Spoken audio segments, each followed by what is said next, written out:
Nombreux. Je suis Grégory Leroy, je co-préside le Club Conseil avec mon compère Pascal Masson. Premier masterclass de l'année 2017 sur le thème de l'art de la décision. La question clé pour les personnes qui n'ont pas le temps de lire le livre tout de suite, que j'avais, était en une phrase, comment tu le résumerais? Réapprendre à décider, par exemple, puisque c'est le titre. D'abord, avant de répondre, merci de votre accueil. D'ailleurs, tout le plaisir est pour moi d'avoir préparé cette conférence et puis d'être ici parmi vous. Pour répondre à ta question, réapprendre à décider, en fait, ça vient, je reviens un peu en arrière, et Pascal et Grégory disaient que j'avais fait quelques années dans le conseil. Je me rappelle mes premières années dans le conseil où je voyais des tas de clients très intelligents, beaucoup plus intelligents que nous, beaucoup mieux équipés pour répondre à des tas de questions compliquées, et qui pourtant venaient nous demander ce qu'ils devraient faire, ce qui déjà en soi était surprenant, surtout quand on est tout jeune et qu'on se dit pourquoi il me demande lui, moi ce que je pense, j'en sais rien. Et ensuite, en plus, ils ne faisaient pas ce qu'on leur avait dit. Et alors là, je me disais quand même, c'est bizarre, parce que voilà des gens qui ont payé très cher pour avoir des conseils et qui... Quelquefois, ils les suivaient quand même, assez souvent. Mais de temps en temps, ils ne faisaient vraiment pas ce qu'on leur avait dit. Et en plus, souvent, ils avaient tort. Alors, quelquefois, on avait dit des bêtises et ils avaient raison de ne pas nous écouter. Admettons, ça pouvait arriver. Mais souvent, on leur disait un truc qu'ils auraient dû faire et ils ne le faisaient pas. Et je me disais, mais pourquoi est-ce que ces gens remarquables, qui sont des grands dirigeants, qui ont eu des brillantes carrières, qui ont un vrai problème important, c'est pour ça qu'ils nous payent très cher pour qu'on les aide à le résoudre, pourquoi est-ce qu'ils sont en train de prendre une mauvaise décision ? Et donc l'idée a fait son chemin pendant un certain nombre d'années, et puis c'est comme ça que je suis arrivé à étudier l'économie comportementale et à essayer de comprendre pourquoi est-ce que des gens très bien peuvent de temps en temps, et en fait même assez souvent, et même de manière assez répétitive, prendre des décisions qui ne sont pas optimales. Et donc c'est le sujet. Donc voilà, c'est un peu plus qu'en une phrase, mais en une phrase, ça serait, à cause de tout ça, il faut réapprendre à décider. Il faut penser la manière dont on décide. Et si tu devais justement utiliser cette phrase et en faire faire me demander de répondre en une phrase. Une métaphore, en tout cas je te canalise. Oui, absolument. Alors une métaphore. Une métaphore. Une métaphore que j'aime bien, que j'ai empruntée à Lénine d'ailleurs, mais sur un autre sujet, c'est la métaphore du verre d'eau. C'est qu'en fait, quand on se dit qu'on va boire un verre d'eau, on boit un verre d'eau. C'est pas compliqué et on est intéressé que par l'eau. On ne se préoccupe pas du verre en fait. Mais évidemment, s'il n'y avait pas le verre, on ne pourrait pas boire l'eau. Simplement, on n'y pense jamais. On ne pense jamais au contenant parce qu'on est préoccupé que du contenu. On se dit, est-ce que c'est de l'eau? Est-ce que c'est de la vodka qu'ils sont en train de me servir? Est-ce que c'est du gin? Est-ce que ça pourrait être du coca, du champagne? Et qu'est-ce qu'on va boire après? Donc on pense beaucoup au contenu, on ne pense jamais au contenant. Mais la décision, c'est pareil. Dès qu'on a une décision à prendre, on pense au contenu. On pense à qu'est-ce qu'il faut faire. Et on a bien raison. De même que c'est très important de penser à l'eau qu'on est en train de boire.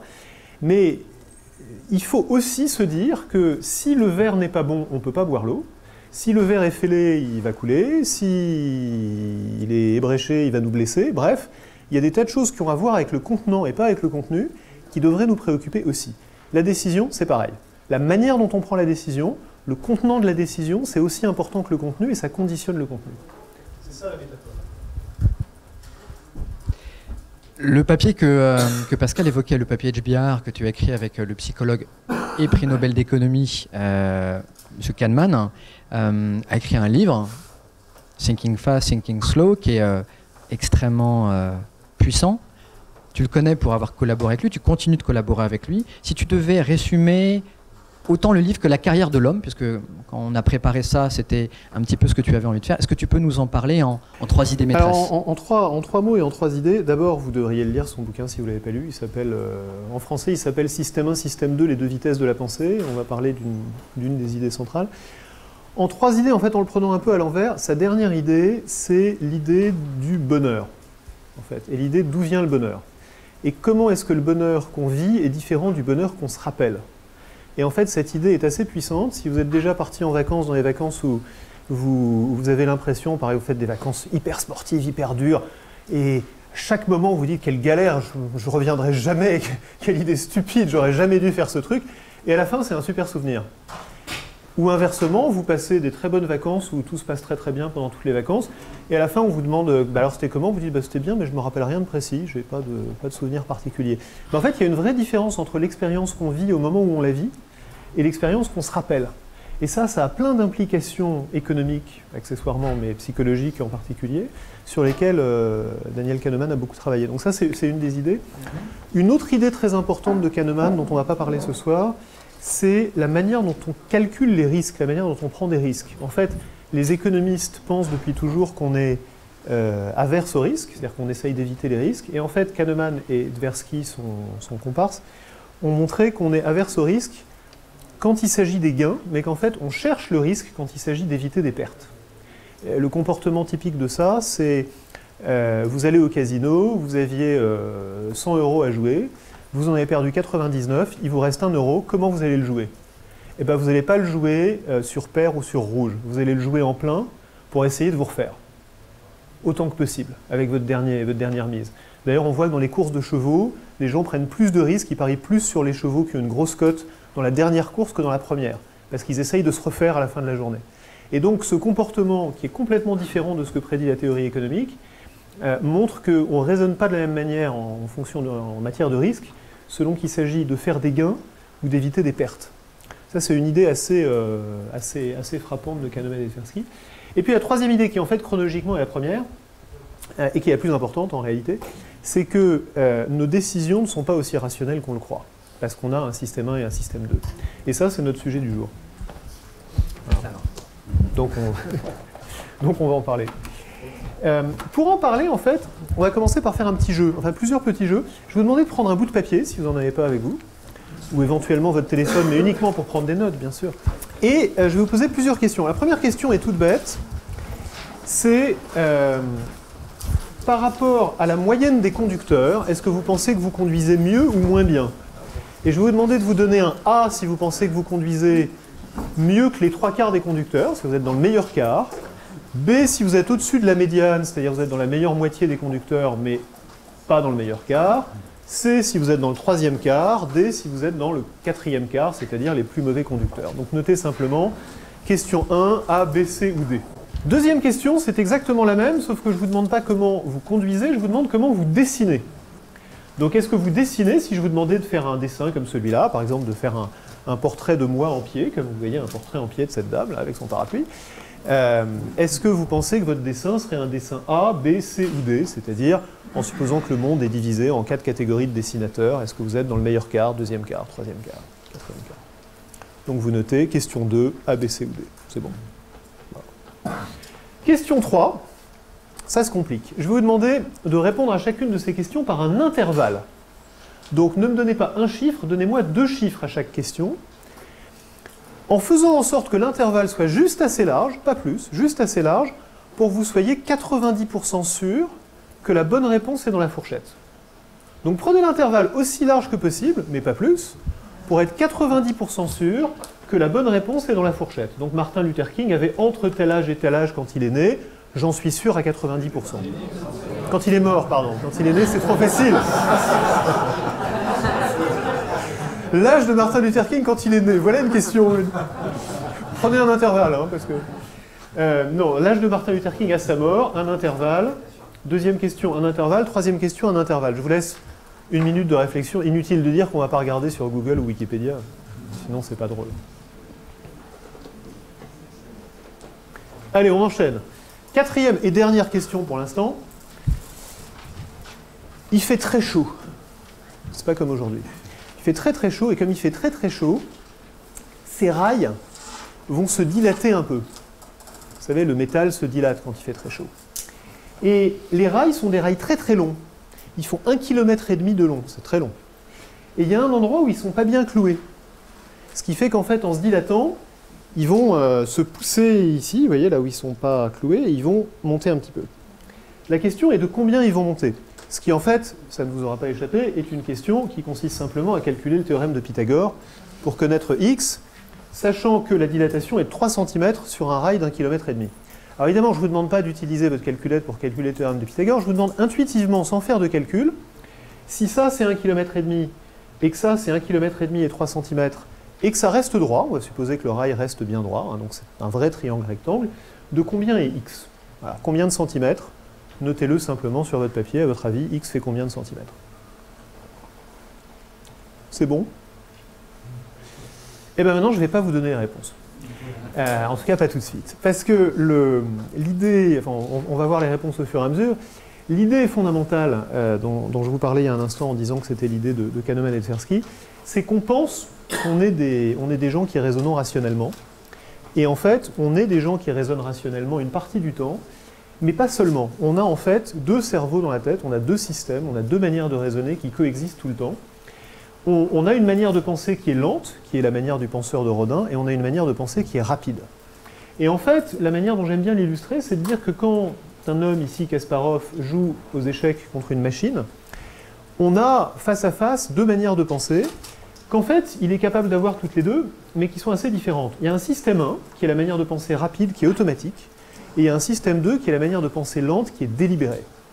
Quand un grand joueur d'échecs joue aux échecs, un autre joueur qui est Magnus Carlsen dit ça très bien, il dit « j'ai tout de suite une idée, et ensuite, je fais du double-checking, je vérifie que l'idée que j'ai eue est une idée qui tient la route. Et si elle ne fonctionne pas, j'en cherche une autre. » En fait, ce que raconte Magnus Carlsen, ou ce que raconterait Kasparov si c'était lui, c'est qu'il utilise son système 1 pour avoir des idées, et qu'ensuite, il étudie systématiquement, si je joue ça, que va jouer l'autre, et donc je serai dans quelle position, et qu'est-ce qui va se passer, et donc il explore les options. La machine, elle, c'est ça qu'elle fait, tout le temps. Elle ne sait qu'étudier les options systématiquement avec un système 2 lent et délibéré. Et on a tous ces deux systèmes dans la tête, on a tous ces deux manières de raisonner tout le temps. On a un système 1 qui résout beaucoup de problèmes très vite, très bien, en nous soufflant plein d'idées tout le temps. Et on a un système 2 qui nous sert à calculer lentement et délibérément. Quand vous remplissez votre déclaration d'impôt, vous utilisez du système 2. Quand vous rencontrez quelqu'un que vous n'avez pas vu depuis longtemps et que vous lui dites « Tiens, tu fais la gueule, il y a quelque chose qui ne va pas », c'est votre système 1 qui parle. Vous n'avez pas analysé longuement la situation, vous l'avez tout de suite senti. Donc votre système 1 fait un paquet de choses tout le temps très bien. Par exemple, quand vous avez traversé la rue pour venir ici, si vous étiez une machine, si vous étiez un robot, vous auriez dit « Je vois arriver une voiture en haut de l'avenue Franklin Roosevelt, elle a l'air d'aller à une vitesse qui est comprise entre 30 et 35 km/h, elle est à environ 62 mètres, donc il me reste 7 secondes pour passer, comme il m'en faut 5 pour traverser, j'ai le temps. » Mais ce n'est pas ça que vous avez fait. Vous avez rapidement jeté un coup d'œil, et vous avez tout de suite su que vous aviez le temps de traverser, ou vous n'aviez pas le temps. Votre système 1 est capable de faire ce calcul-là intuitivement. Et votre système 1 est capable de faire plein de choses intuitivement, parce que votre système 1 a évolué pendant des dizaines de milliers d'années pour résoudre des problèmes compliqués comme celui que je viens de décrire, alors pas avec des voitures, avec des animaux, hein, en l'occurrence, mais pour résoudre des problèmes compliqués. Et on est arrivé, bien des années plus tard, à des gens qui doivent résoudre des problèmes compliqués aussi, et qui continuent à utiliser les mêmes heuristiques, c'est-à-dire les mêmes raccourcis du système 1 pour résoudre ces problèmes-là. Et la plupart du temps, ça marche très bien, mais quelquefois, ça marche pas bien. Fondamentalement, c'est ça l'histoire. Le système 1, c'est très bien la plupart du temps, et on ne voudrait pas s'en débarrasser même si on pouvait, mais c'est pas super tout le temps. Pourquoi ça marche très bien? Parce que ça permet de faire des choses formidables. Est-ce que vous arrivez à lire ça, par exemple? C'est en anglais. Mais quand même. Ouais? Qu'est-ce que tu lis, Alexandre? I couldn't believe that I could actually understand what I was reading. Voilà. Et en fait, you can understand what you're reading. It took you, ça t'a vraiment pas pris longtemps de comprendre comment lire ce truc-là. Si tu étais une machine pour comprendre comment prendre ce truc-là, il faudrait assez longtemps. Il faudrait déchiffrer la règle, etc. Vous êtes tous capables, depuis que vous avez à peu près 3 ans, de reconnaître un chat. Un chat, ça, vous savez ce que c'est qu'un chat. Quand Google essaye de programmer son intelligence artificielle pour lui apprendre à reconnaître un chat sur Google Images, il faut 15 000 ordinateurs en réseau les uns avec les autres qui arrivent moins bien à reconnaître un chat qu'un gamin de 3 ans. Donc notre système 1 est capable de faire instantanément et sans difficulté des choses qui sont très difficiles si on essaye de les programmer, de les codifier avec du système 2. Notre système 1 est capable de faire des choses étonnantes. Mais notre système 1, de temps en temps, se plante dans les grandes largeurs. Par exemple, combien de centimètres ici? 5 3 1,5 Epsilon 1. Qui a dit plus de 10 cm? 1, 2, 3, 4, 5. Qui a dit plus d'1 mètre? Personne. La bonne réponse, c'est près de 10 mètres. Et la moyenne des réponses, en général, est autour de 3 à 5 cm. Hein. Vous êtes probablement tous autour de 3 cm. Ça marche à tous les coups. Je peux produire les slides à l'avance. Ce n'est pas la peine d'avoir des dispositifs sophistiqués avec des sondages. En fait, on se trompe d'un facteur à peu près 200 ou 300, quoi. C'est beaucoup hein, de se tromper d'un facteur 200. C'est pas une erreur d'arrondi quand même. C'est la différence entre un éléphant et une mouche, quoi, pour situer un peu l'ordre de grandeur de l'erreur. Et pourtant, voilà un truc où on se trompe de 2 ordres de grandeur. Voilà un truc où on sait que c'est pas comme ça qu'il faudrait raisonner. On sait qu'il faudrait utiliser le théorème de Pythagore. On est capable de calculer en utilisant le théorème de Pythagore. Mais est-ce qu'il y a quelqu'un ici qui a dit « je refuse de répondre » ? Est-ce qu'il y a quelqu'un qui n'avait pas d'intuition? Et non, on a tous une intuition. Notre système 1 ne se tait jamais. Notre système 1, même face à une question comme ça, à laquelle il devrait dire « j'en sais rien, j'ai aucune idée », il nous met une idée en tête. On ne peut pas le faire taire. Et en fait, tant qu'il ne rentre pas dans un mur, il continue à avancer, et le système 2 dort tant qu'on ne le réveille pas. Le système 2, c'est ce que Kahneman appelle le contrôleur paresseux. En gros, tant qu'il ne rencontre pas une difficulté, par exemple quand vous ouvrez un formulaire de déclaration d'impôt, votre système 2 se réveille parce que c'est incompréhensible. Donc là, tout de suite, vous êtes obligé de réveiller votre système 2. Mais là, quand je vous pose une question comme ça, je vous dis, à vue de nez, là, il y a combien de centimètres? Votre système 2 ne se réveille pas. Et votre système 1 vous dit, bah, 3 cm. Vous dites, bah, d'accord, 3 cm. Ce que cette petite expérience illustre, évidemment, on sait qu'on ne devrait pas faire ça. On sait que si notre vie en dépendait, on utiliserait le théorème de Pythagore. Mais ce que l'expérience illustre, c'est que le système 1 ne se tait jamais. Et donc, quand on croit qu'on utilise notre système 2, on est en fait en train d'utiliser notre système 1 aussi pour alimenter en hypothèse le système 2, comme Kasparov, dans l'illustration que je vous montrais, utilise son système 1 pour générer des idées qu'ensuite il va tester avec son système 2. Voilà l'idée fondamentale. Et ça a une implication qui est que les heuristiques, c'est-à-dire les raccourcis qui nous servent la plupart du temps, se traduisent par des biais, c'est-à-dire des erreurs systématiques, prévisibles, qu'on va commettre à cause du fait qu'on utilise des heuristiques.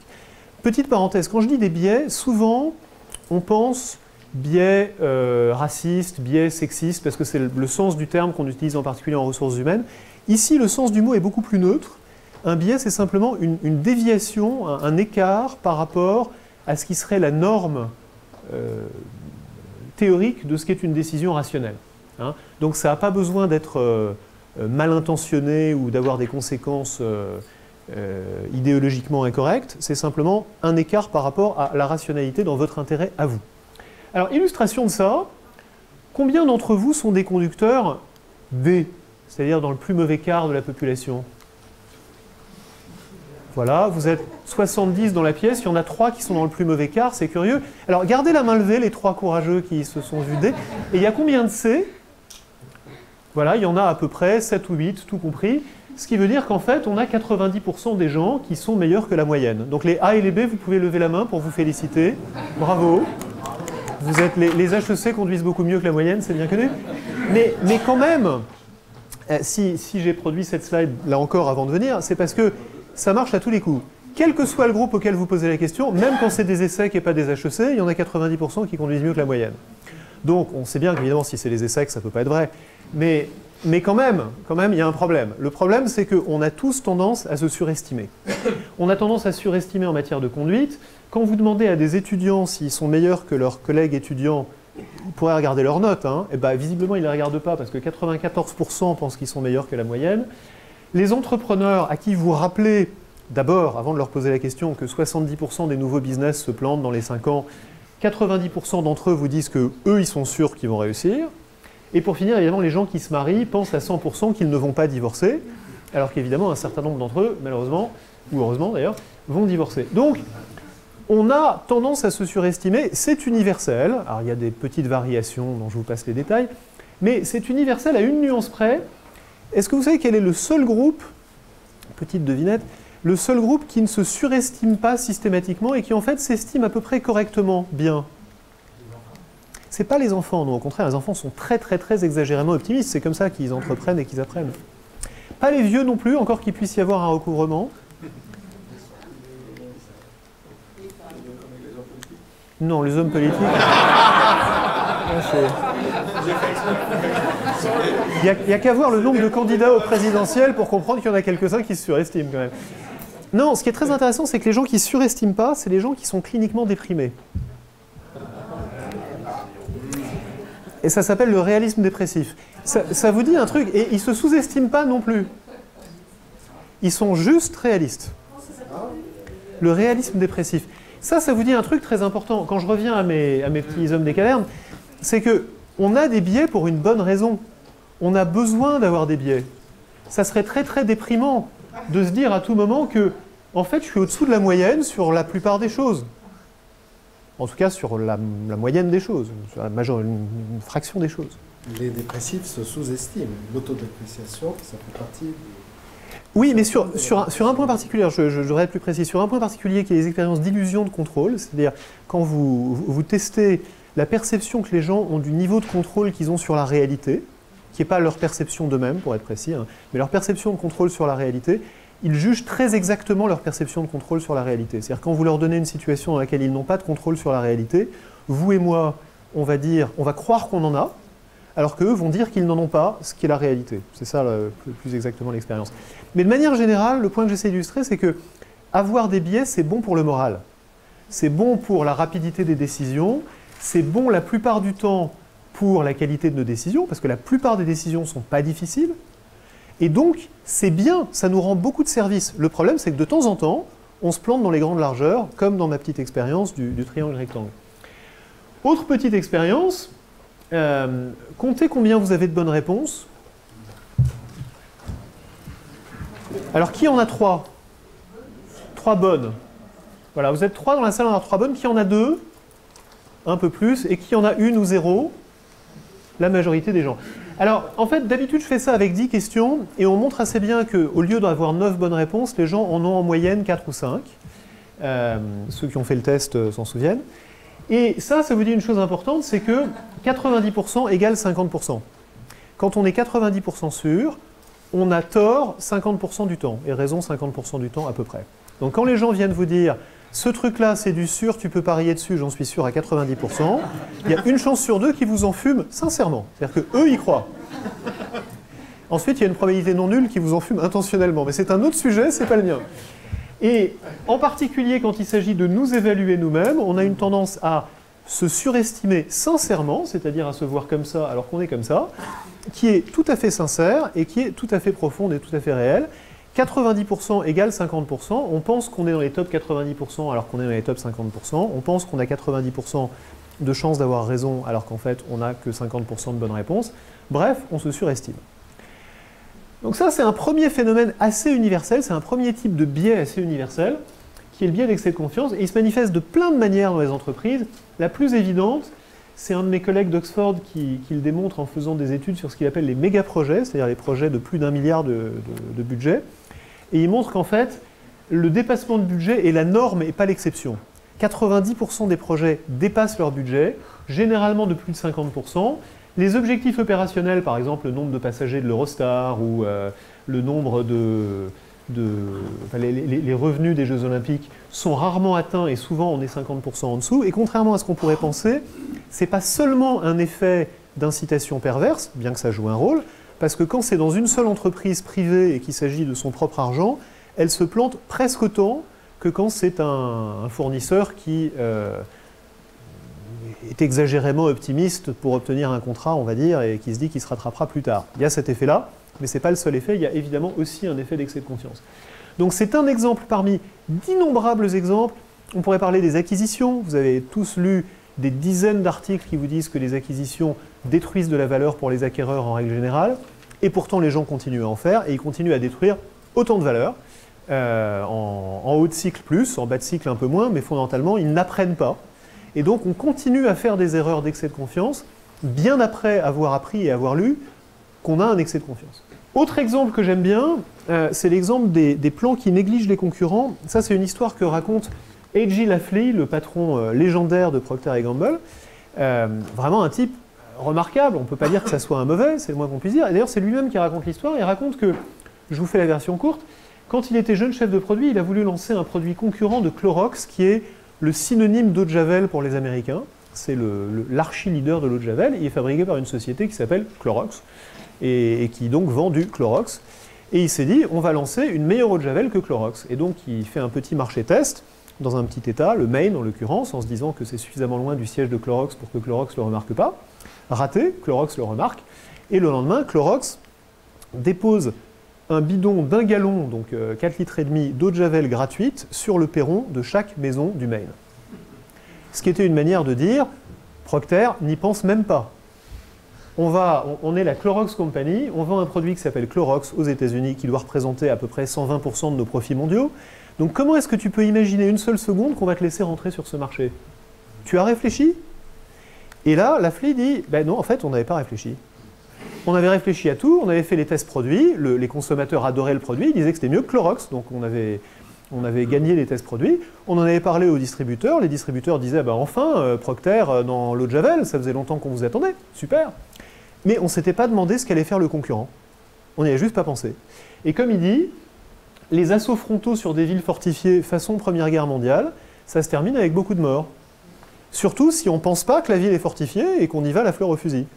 Et ça, c'est un grand classique. Demandez-vous dans vos... Ça paraît idiot quand on raconte l'histoire comme ça, mais prenez un de vos plans, faites l'expérience en rentrant au bureau demain matin, prenez un de vos plans et cherchez la page qui dit non pas ce que font les concurrents aujourd'hui, mais ce qu'ils vont faire en réponse au plan que vous êtes en train de formuler. Et si vous trouvez la page, venez m'en parler, parce que je ne l'ai pas vu souvent. Ça arrive, mais en général, la page n'est pas là. En général, nos plans supposent implicitement, par leur silence, que les concurrents vont nous laisser leur piquer leur sandwich et le manger sous leur nez, sans rien faire. C'est rarement comme ça que ça se passe, et pourtant on continue à faire les mêmes plans. Donc ça, c'est le competitor neglect, qui est un autre type d'excès de confiance.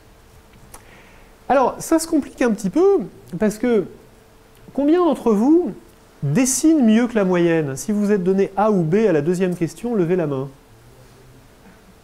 C'est curieux, hein, parce que là, où est passé l'excès de confiance? Et qui s'est donné C ou D? Ah! Et là, tout d'un coup, on a 80% de gens qui sont en dessous de la moyenne, on n'en a que 20% qui sont au-dessus de la moyenne. Que se passe-t-il? Pourquoi est-ce que ce coup-ci, nous sous-estimons, comme les dépressifs dont vous parliez? À votre avis? Où est passé l'excès de confiance dont je vous parle depuis 10 minutes? Parce qu'il y a peut-être un résultat objectif. Bah, la conduite aussi, c'est un résultat objectif. C'est moins tangible. C'est moins tangible, parce que quand vous... On s'en fiche. C'est moins important pour vous, vous investissez moins dans vos compétences de dessinatrice que dans vos compétences de conductrice. Oui? Non? Moins accessible? Moins accessible, c'est-à-dire? Tout le monde conduit, dessiner bien. Ouais. Je sais pas, on met la barre plus haute. Mais alors, pourquoi est-ce que vous mettez la barre tellement haut? C'est ça qui est intéressant. Pourquoi vous mettez la barre tellement haut pour le dessin et tellement bas pour la conduite? Parce qu'en fait, on vous demande de vous comparer à la moyenne. Parce qu'on a tous des exemples partagés de... On a tous des exemples. En fait, la question à laquelle vous répondez, c'est ça la réponse. La question à laquelle vous répondez, c'est que vous répondez à une question plus facile que celle que je vous pose. Savoir si vous conduisez mieux que la moyenne, c'est super dur. D'abord, il faudrait savoir ce que c'est que conduire bien. On l'a défini? Non. Est-ce que c'est conduire vite, conduire prudemment, conduire sans accident, conduire confortablement pour les passagers? Il y a plein de manières de définir bien conduire. On ne l'a pas défini. Ensuite, il faudrait savoir comment conduisent la moyenne des conducteurs, ou la médiane plus exactement, ce qui n'est pas la même chose. Et enfin, il faudrait pouvoir vous comparer à ça. Bonne chance. Donc ce que vous faites à la place, c'est que vous dites, est-ce que ce genre de truc m'arrive? Non. Donc je dois conduire mieux que la moyenne, parce que j'en vois quand même assez souvent des accidents quand je conduis. Et ensuite, quand je vous demande comment vous dessinez, vous pensez au dessin que vous voyez quand vous allez dans un musée. Vous ne voyez jamais un mauvais dessin. Vous voyez des dessins formidables. Enfin, sauf si vous avez des enfants, mais vous y passez pas très longtemps. Les dessins sur lesquels auxquels vous prêtez attention, c'est ceux que vous voyez dans un magazine, dans un musée, éventuellement celui que je vous montrais au moment de vous poser la question, qui sont des bons dessins. Vous ne vous comparez jamais à un mauvais dessin. Et donc la disponibilité, ça c'est ce qu'on appelle le biais de disponibilité, la disponibilité d'informations influence votre réponse et fait en sorte que vous répondez en fait à une question plus facile que celle que je vous pose, qui est la question à laquelle l'information est disponible. En fait, vous faites comme le célèbre ivrogne qui a perdu ses clés et qui les cherche sous le réverbère, et quand on lui demande est-ce que c'est là que tu les as perdues, il répond non, mais c'est là qu'il y a de la lumière. Et c'est exactement le même problème qu'on a tous. En fait, on est tous des ivrognes, on cherche tous nos clés sous le réverbère. Le réverbère, en l'occurrence, c'est ça ou ça. Et donc, on se compare à ça au lieu de se comparer à l'idée abstraite de la question que je vous ai posée. En fonction de l'idée qui est disponible, de l'information qui est disponible, qui nous vient à l'esprit, qui est saillante en l'occurrence, parce qu'elle nous vient à l'esprit, on va se comparer à quelque chose qui est disponible. Implication de ça, on va répondre à côté de la question assez souvent. Je passe à un autre exemple et je vous raconte une petite histoire. Vous reconnaissez cet endroit? L'Apple Store de New York. Alors l'Apple Store de New York, c'est une étude de cas absolument extraordinaire. Enfin, l'Apple Store en général, le concept de l'Apple Store, absolument, c'est une étude de cas absolument extraordinaire. Il se trouve que quand j'étais chez McKinsey, je m'occupais aussi de la practice distribution. Et le nombre de fois où des clients m'ont dit « Est-ce que tu peux nous aider à comprendre ce que c'est que le succès de l'Apple Store? Qu'est-ce qu'ils ont fait pour avoir autant de succès ?» Parce que vraiment, c'est le plus grand succès de l'histoire de la distribution. Et effectivement, c'est le plus grand succès de l'histoire de la distribution. Ça, c'est leur chiffre d'affaires qui a atteint donc 10 milliards en moins de 10 ans. Ça a été le plus rapide à atteindre 1 milliard de chiffre d'affaires. Il l'a atteint en 3 ans. Ça a l'air de rien ici parce que c'est juste à l'échelle de 10 ans, mais ça, c'est 1 milliard 200 millions de chiffre d'affaires en 3 ans. C'est un succès sans précédent dans l'histoire de la distribution. Et ça, c'est la rentabilité que vous voyez là sur la deuxième barre. Et le gars qui a fait ça, c'est ce monsieur qui s'appelle Ron Johnson, que vous voyez ici avec Steve Jobs évidemment, qui venait d'un distributeur qui s'appelait Target, où il avait fait plein de bonnes choses. Steve l'a recruté, lui a demandé de concevoir les Apple Store, et donc c'est lui qui a conçu ce concept de l'Apple Store que vous connaissez. Quand vous lisez les articles sur Ron Johnson de l'époque, ils vous disent c'est lui l'architecte de tout ça, et il touche en or, littéralement il transforme en or tout ce qu'il touche. Bon, alors vous creusez un peu quand même, parce que vos clients vous posent des questions, et vous regardez un peu ce qu'il a fait, et les explications que vous trouvez, à part qu'il transforme en or tout ce qu'il touche, c'est une vraie citation, je ne l'ai pas inventé, et que c'est la plus grande innovation d'Apple que cet Apple Store. Voilà en gros les explications que vous trouvez. D'abord, il a eu l'idée géniale et révolutionnaire d'aller chercher des emplacements qui ne sont pas des emplacements pourris en banlieue comme tous les magasins d'ordinateurs avant, mais qui sont des emplacements de premier choix sur les meilleures avenues, des meilleures villes, etc. Et donc ça positionne le produit tout de suite à un niveau premium qui n'a rien à voir avec ce que c'était avant. Première idée révolutionnaire. Deuxième idée révolutionnaire, bien sûr, le design des magasins, un design super clean, magnifique, très beau, avec du marbre importé d'Italie, enfin toutes les histoires que vous avez entendues plein de fois. Donc des beaux magasins, chose qu'on n'avait jamais faite avant. Bien sûr, des magasins qui sont complètement centrés sur le client. Vous y allez, on ne va pas seulement vous vendre un produit, on va vous expliquer plein de choses, vous apprendre à vous en servir, vous coacher, c'est merveilleux. Il a trouvé son inspiration d'ailleurs dans des choses comme les hôtels de luxe. Il a repensé tout le process, en particulier, il n'y a pas de caisse. Vous savez, quand vous allez acheter un produit à l'Apple Store, vous n'êtes pas obligé de faire la queue à la caisse. On peut simplement vous imprimer votre ticket, on vous donne votre produit et vous partez. Et vous dites « Waouh, c'est merveilleux, je n'ai pas à faire la queue ».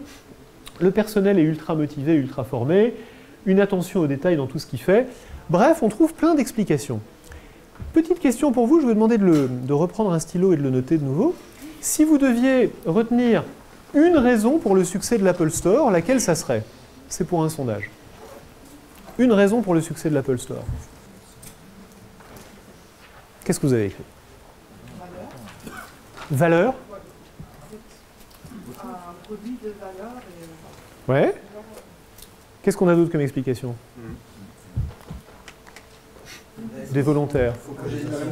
L'addition de tous ces détails. Ça vend de bons produits. Des bons produits. Les produits. Qui a dit les produits? Prix. 1, 2, 3. On a un petit... Je ne vous avais pas parlé des produits, c'est intentionnel. Je vous ai pas parlé des produits. Et à l'évidence, s'il fallait qu'une raison, c'est le produit. Parce que quand même, le lancement de l'Apple Store coïncide avec le lancement de l'iPod et son vrai décollage coïncide avec le lancement de l'iPhone, qui est quand même le produit le plus gros en chiffre d'affaires de l'histoire des consumer goods. Donc, ici, il y a une raison, c'est probable que celle-là pèse assez lourd. Et pourtant, on n'y pense pas. On n'y pense pas d'abord parce que je vous ai donné, j'ai joué du biais de disponibilité en vous parlant de toutes ces choses-là et en vous disant toutes les choses qui parlent du magasin et pas du produit. Mais surtout, quand vous lisez tous ces articles qui en parlent aussi, ils ne parlent pas du produit non plus. Ils parlent de Ron. Et ils disent « Ron est un héros ». Ça, c'est ce qu'on appelle le biais du champion. C'est-à-dire qu'on veut qu'un succès est un champion, de même qu'on veut qu'un échec est un coupable. On n'accepte pas que les choses puissent venir du hasard, de la chance ou de facteurs qui sont en dehors de son contrôle, bien qu'ils viennent clairement de quelqu'un, comme le fait qu'il y ait un iPhone qui soit lancé à ce moment-là. On a tendance à attribuer les choses aux gens. C'est le biais du champion. Et une fois qu'on s'est mis cette idée en tête, c'est-à-dire une fois que je vous ai un peu conditionné à dire que l'histoire que je vous raconte, c'est l'histoire de Ron Johnson, on a quelque chose qui s'appelle le biais de confirmation, qui fait que tout ce que je vous raconte vous confirme que, en fait, c'est Ron Johnson qui a eu ce succès, c'est pas Ron Johnson qui était juste là au bon moment. Alors, évidemment, vous pourriez vous dire, là quand même, il est un peu dur, Sibony, parce que c'est vrai qu'il y a eu l'iPhone, mais l'Apple Store, c'est quand même une super trouvaille. Quand même. Il a quand même fait beaucoup de bonnes choses, Ron Johnson. N'est-ce pas? Il est quand même beau, ce magasin. Alors, c'est intéressant, c'est de savoir ce que Ron Johnson a fait après. Quelqu'un connaît la suite de l'histoire de Ron Johnson? C'est l'idée. Alors, Ron Johnson, après 10 ans d'Apple Store, il reçoit un coup de fil de JCPenney, une chaîne de magasins un peu middle market, de grands magasins, vous voyez, department stores, un peu middle market, basé dans le Midwest, qui lui dit « Viens faire la même chose chez nous, Ron, tu es un tel champion, le succès de l'Apple Store, c'est toi !» Et donc Ron dit « Oui, bien sûr !» Et tout le monde croit tellement cette histoire, d'ailleurs il n'y a pas que le board de JCPenney qui croit cette histoire, tout le monde croit tellement cette histoire que le jour où Ron Johnson arrive chez JCPenney, enfin où son arrivée est annoncée, l'action JCPenney monte de 17%. Donc le marché croit que Ron Johnson va pouvoir faire le même tour de magie qu'il a fait chez Apple. Et d'ailleurs, il essaye. Par exemple, il y a des tas de promos chez JCPenney, comme chez tous les department stores dans un grand magasin américain, et il les élimine toutes. Il dit, chez Apple, il n'y avait pas de promo. Quand on a un bon produit, on ne le brade pas. Ah bah c'est vrai, Ron, bien sûr. Et puis, ce design-là, il est quand même assez pourri, ça ressemble à un grand magasin. Non, ce qu'il nous faut, c'est ça. C'est un layout beaucoup plus épuré, un sol blanc, une organisation du magasin par marque, parce que ce que les gens viennent acheter, c'est des marques, comme chez Apple. Et donc on lui dit, mais Ron, c'est un department store, c'est organisé par département. C'est-à-dire que les gens viennent acheter un pantalon, ils veulent voir les marques de pantalon, ou ils viennent acheter une valise, ils veulent voir les marques de valise. Ils ne viennent pas pour acheter une marque, sinon ils iraient au magasin de la marque. Et là, Ron dit aux gens qui lui disent ça, vous n'avez rien compris, vous êtes virés. Et le résultat, c'est que 18 mois plus tard, les ventes ont baissé de 25%. Il a perdu 1 milliard sur le seul exercice complet dont il a été responsable. Ceci, malgré le fait qu'il a quand même supprimé 20 000 emplois parce qu'on n'est jamais trop prudent. Et l'action qui avait monté de 17%, on a reperdu 55%. Donc, Ron Johnson transforme en or tout ce qui touche, sauf quand il ne le transforme pas en or. Et c'est un peu le contre-exemple. Mais on est tellement dans le biais de confirmation, on a tellement tendance à penser que l'histoire d'Apple, c'est l'histoire de Ron, le succès d'Apple, c'est le succès de Ron, qu'on a envie de croire cette histoire, le board avait envie de croire cette histoire, Ron lui-même avait envie de croire cette histoire, et les gens, la bourse avait envie de croire cette histoire, et les gens autour de lui avaient envie de croire cette histoire. Et donc il a pu, pendant 1 an et demi, faire baisser les ventes jour après jour, parce que chez un retailer, s'il y en a parmi vous, on a quand même les chiffres de vente tous les jours. C'est pas comme si on attendait 1 an et qu'on disait « Ah bah tiens, ça s'est mal passé ». On voit le désastre se produire. Donc il faut quand même être sacrément convaincu qu'on est sur la bonne voie pour avoir autant de signaux qui vous disent que vous êtes sur la mauvaise voie et continuer à y aller. Et ça s'appelle le biais de confirmation. Pourquoi? Parce que disait Ron, et que dit-il encore d'ailleurs? Il dit « Je voyais bien que les gens me disaient que j'étais dans la mauvaise direction. Et ça me prouvait bien que j'étais dans la bonne. Pourquoi? Parce que quand vous faites une vraie transformation radicale, vous savez qu'il va y avoir de la résistance. S'il n'y en avait pas, ça vous dirait bien que votre transformation n'est pas assez radicale. Et donc chaque fois que quelqu'un venait le voir en lui disant « Ron, là, on a quand même les ventes à moins 25%, il faudrait se calmer », il disait, citation, « Le scepticisme tue l'innovation en lui enlevant son oxygène. » Fin de citation. Tu es viré. Et il le remplaçait par quelqu'un qui venait de chez Apple. Ça, c'est le biais de confirmation à la puissance 10. Quand vous êtes tellement convaincu d'avoir raison, c'est un peu extrême évidemment, hein, c'est assez rare que ça soit aussi extrême, je prends évidemment des exemples un peu caricaturaux, mais quand vous êtes convaincu d'avoir raison, vous allez voir tous les signes que vous avez raison. Un exemple moins caricatural auquel on est tous exposés, c'est l'entretien de recrutement. Quand vous êtes dans un entretien de recrutement, vous vous formez instantanément une idée de la personne qui est en face de vous. Toutes les études disent que ça prend moins de 4 minutes, autour de 4 minutes, et qu'au bout de 4 minutes, en gros, vous avez votre idée et vous allez la confirmer. Et donc, si vous avez en face de vous quelqu'un qui vous plaît, vous allez lui poser des questions qui font en sorte de confirmer que c'est quelqu'un qui vous plaît. Si c'est quelqu'un qui ne vous plaît pas, vous allez poser des questions qui permettent de confirmer pourquoi cette personne ne vous plaît pas. Il y a même des études qui disent que cette première impression est formée en 10 secondes. Et elles sont assez plausibles. En tout cas, 4 minutes, franchement, c'est sûr. Tout le reste de l'entretien est du temps perdu. Et d'ailleurs, ce chiffre, 0,14, c'est la corrélation entre les évaluations faites par des entretiens traditionnels, ce qu'on appelle les entretiens non structurés, et le succès des gens dans le job. C'est-à-dire que le taux de corrélation entre cette technique de recrutement que tout le monde utilise, tout le monde, moi aussi, hein, cette technique de recrutement que tout le monde utilise et le résultat qu'elle est censée donner est de 14%. 14% de corrélation, c'est quand même pas énorme. Pour vous donner une idée, si vous preniez un test de QI de base, vous seriez à peu près au double. Ça serait 2 fois mieux qu'un entretien pour prédire le succès des gens. Pourtant, si je vous dis arrêtez de faire des entretiens de recrutement et faites un test de QI à la place, vous allez dire mais il est complètement fou ce mec-là. Et c'est d'ailleurs pas ce que je recommande. Donc, on est très attaché à des choses qui sont très importantes pour notre système 1 pour plein de raisons, bien qu'elles aient en fait une valeur prédictive à peu près nulle, en particulier à cause du biais de confirmation qui nous met dedans. Un autre exemple du biais de confirmation dans la vie des affaires, c'est les best practices et les analogies. Un exemple que j'aime bien, je vous vois sourire, c'est l'exemple du stack ranking, c'est-à-dire de la technique d'évaluation rendue célèbre par General Electric, qui consiste à forcer les managers à évaluer les gens en plusieurs catégories avec un nombre de gens par catégorie. C'est-à-dire qu'il faut qu'il y ait des gens qui sont dans le top 20% et des gens qui sont dans le bottom 20%, et il faut que dans le top 20%, il y en ait au moins 20% mais pas plus, et dans le bottom, il faut qu'il y en ait 20% et pas moins. Et donc on force les gens à différencier les bons des mauvais. Et l'argument de Jack Welch pour faire avancer cette idée est imparable. C'est de dire, vous êtes tous d'accord que quand les gens sont bons dans une organisation, l'organisation est meilleure. Et une organisation, c'est la qualité des gens qui sont dedans. Est-ce qu'il y a des gens qui ne sont pas d'accord avec ça? Bah non, bien sûr, tout le monde est d'accord avec ça. Vous êtes tous d'accord que quand on enlève les mauvais et qu'on garde les bons, la qualité moyenne des gens s'améliore. Ah oui, c'est difficile de ne pas être d'accord avec ça. Bon, bah alors pourquoi vous pouvez être contre le stack ranking? Et c'est un argument tellement convaincant que 60% des grandes boîtes américaines ont adopté le stack ranking à un moment ou à un autre. Et à peu près toutes en sont revenues en disant, en fait, chez nous, ça ne marche pas.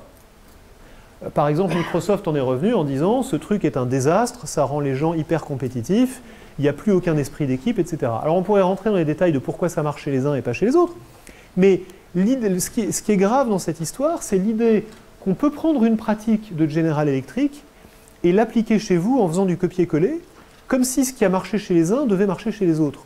Il n'y a aucune raison. Il n'y a aucune raison que ce qui a marché chez les uns marche chez les autres. On est tout simplement dans le raisonnement par analogie et dans le biais de confirmation qui consiste à dire que ce qui a marché ici va marcher là. Plus caricatural encore, et je cite un journal cher à mon ami ici, Challenge, qui écrivait à propos de la stratégie Nespresso d'Areva.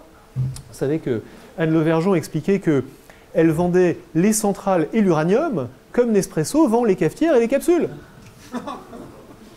Et c'était tellement convaincant que Challenge écrivait « Compte tenu du prix auquel nous achetons les fameuses petites pastilles colorées, il n'y a pas d'inquiétude à avoir pour les comptes futurs de la maison Areva. » La suite a montré qu'il y avait malheureusement des inquiétudes à avoir pour les comptes de la maison Areva, et comptes que nous sommes tous en train de payer indirectement aujourd'hui d'ailleurs, parce que Nespresso et Areva, c'est évidemment pas la même chose, et que ce genre d'analogie, fondamentalement, ça saute un petit peu aux yeux dans le cas d'espèce, mais souvent ça saute moins aux yeux que ça. Souvent on fait des analogies comme ça qui sont pas très très justes, qui sont un petit peu rapides, et on trouve plein de manières de les justifier, parce qu'une fois qu'on a l'analogie en tête, on va avoir un biais de confirmation qui nous dit que l'analogie est juste.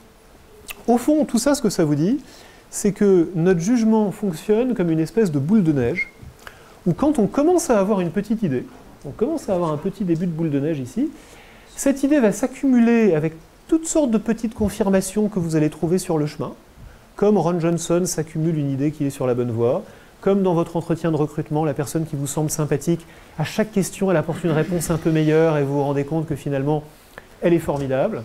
Comme dans l'analogie avec General Electric, vous vous dites, ça a marché chez General Electric, ça va marcher chez moi. Bref, c'est un petit phénomène de boule de neige qui fait que quand vous croyez que vous êtes encore ouvert d'esprit, quand vous croyez que vous n'êtes qu'à 50% sûr de quelque chose, en fait, vous avez déjà à 90% décidé.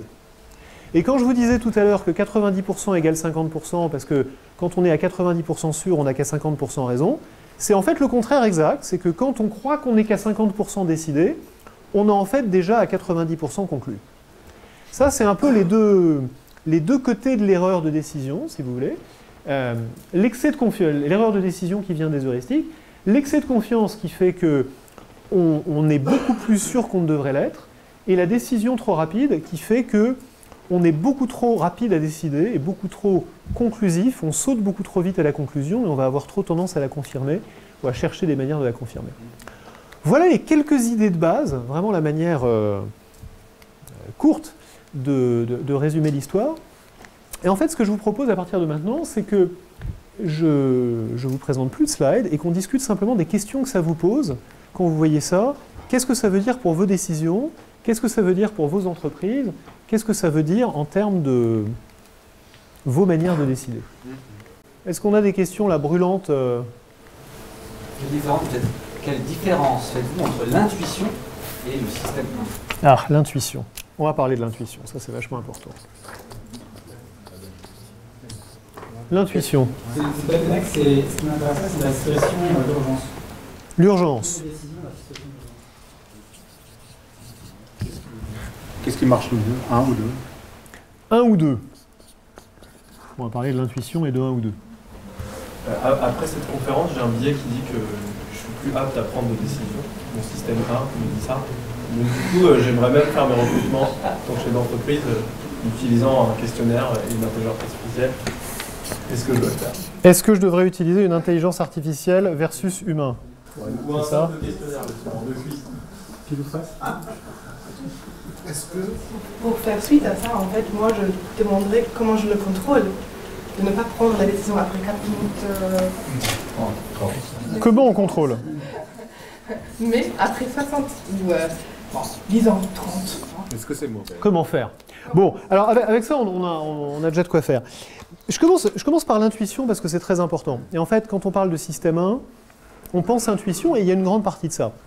En fait, toute la question, c'est qu'est-ce qu'on appelle l'intuition? Vous avez des tas de bouquins, par exemple, qui vous disent qu'on devrait utiliser plus notre intuition dans le management, on devrait écouter plus notre cœur, on devrait écouter plus nos tripes, on devrait écouter plus notre expérience. Et la difficulté, c'est que chacun de ces points de vue a une définition un peu différente de l'intuition. Il y a des gens qui vous disent que l'intuition, c'est d'écouter les signaux faibles, d'être attentif à son environnement. On ne peut pas être contre ça, c'est une très bonne idée. Il y a des gens qui vous disent que l'intuition, c'est de ne pas écouter les faits et de ne pas écouter les gens qui ne sont pas d'accord avec vous et de se fier à son jugement et à sa conviction, comme Ron Johnson. C'est plus compliqué. Alors, il se trouve qu'il y a eu une grande polémique là-dessus entre Kahneman, dont je vous parlais tout à l'heure, et les tenants d'une école rivale, on va dire, de psychologie, qui s'appelle la décision naturaliste. Qu'est-ce que c'est que la décision naturaliste? C'est des gens qui étudient les gens qui prennent des décisions en situation, en particulier, d'urgence.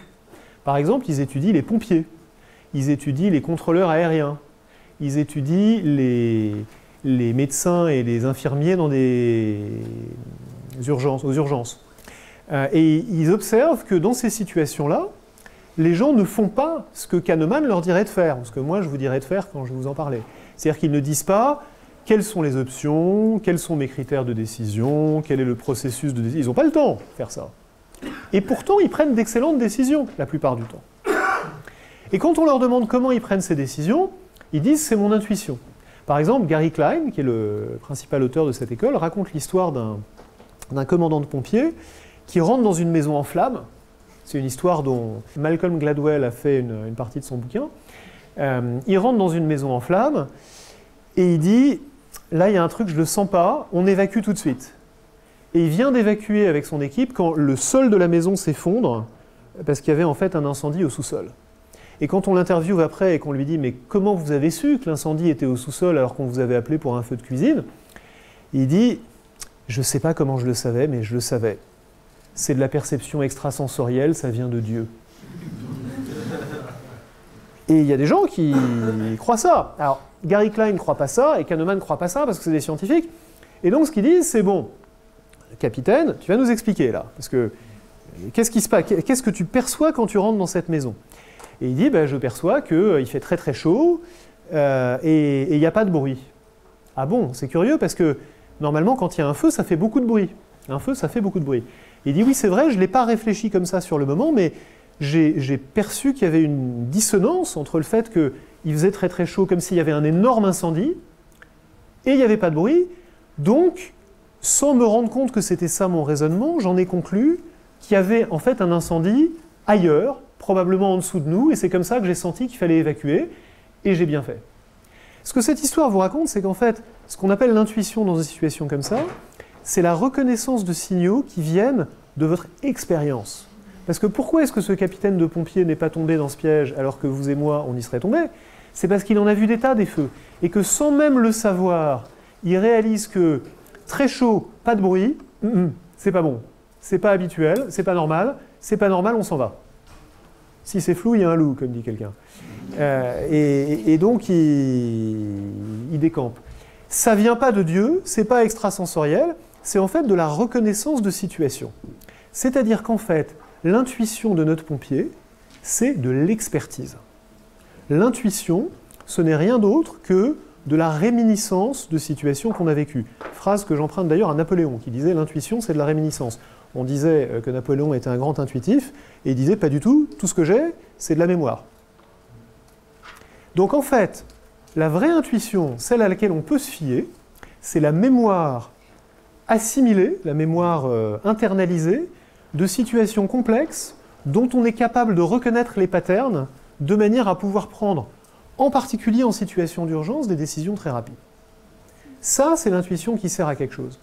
Et donc, si votre boulot, c'est comme le pompier, comme l'urgentiste, comme le contrôleur aérien, de prendre des décisions très rapides dans un environnement très prévisible, que vous maîtrisez très bien, où vous avez pu apprendre pendant très longtemps, avec plein de situations différentes, dont vous avez eu le feedback, c'est-à-dire vous avez vu quand l'incendie s'éteint et quand il ne s'éteint pas, vous avez vu quand l'avion percute un autre avion et quand il ne le percute pas, donc vous avez pu apprendre, et vous avez pu apprendre à reconnaître les situations, alors, bravo, vous avez de l'intuition.